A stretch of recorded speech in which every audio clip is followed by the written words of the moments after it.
Several days have passed since the terrible Iranian missile attack on Israel.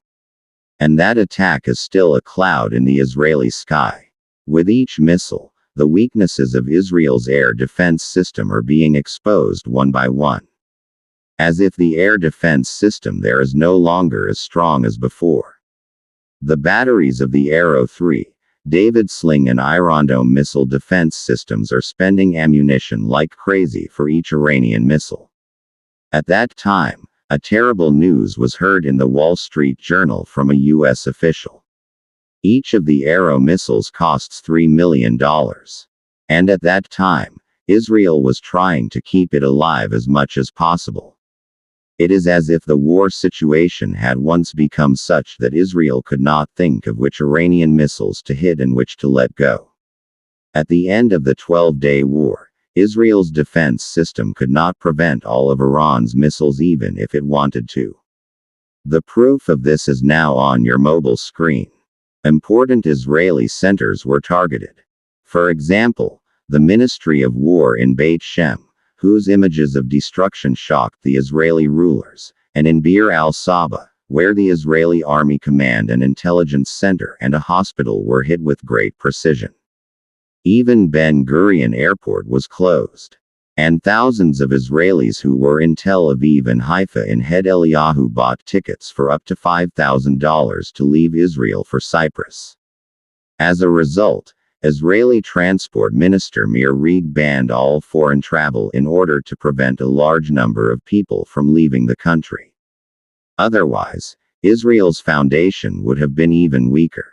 You can understand how much panic spread throughout Israel when a country is forced to forcibly confine its people. Although Israel had presented itself to the world for many years as an unstoppable force. But that image and glory were shattered by the combined attacks of Iranian missiles and drones. And the pictures and videos of the devastation of the Iranian missile strikes were going viral on social media despite Israel's extensive censorship. These videos were spreading more fear and panic in the minds of Israelis. Now Israelis are asking the Netanyahu government what if this defense system cannot survive the initial attack of the Iranian attack? And what will happen if the ammunition of the defense system also runs out? In fact, it can be said that this was one of the reasons why Netanyahu accepted the ceasefire. At the end of the 12-day war, many Israeli leaders were accepting the defeat of the war.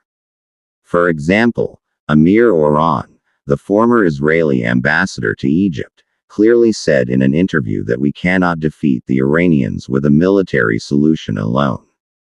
And these revealed weaknesses led Israeli leaders to a state where they could no longer cope and were pressing the United States to join the war on an urgent basis. Israel knew that its air defenses and ammunition were running out. At that time, they would not be able to withstand the Iranian missile attacks. Fear spread throughout Israel, which did not come to us due to media restrictions. On the other hand, if we compare it with Iran, it is easy to understand how mentally strong the Iranians were.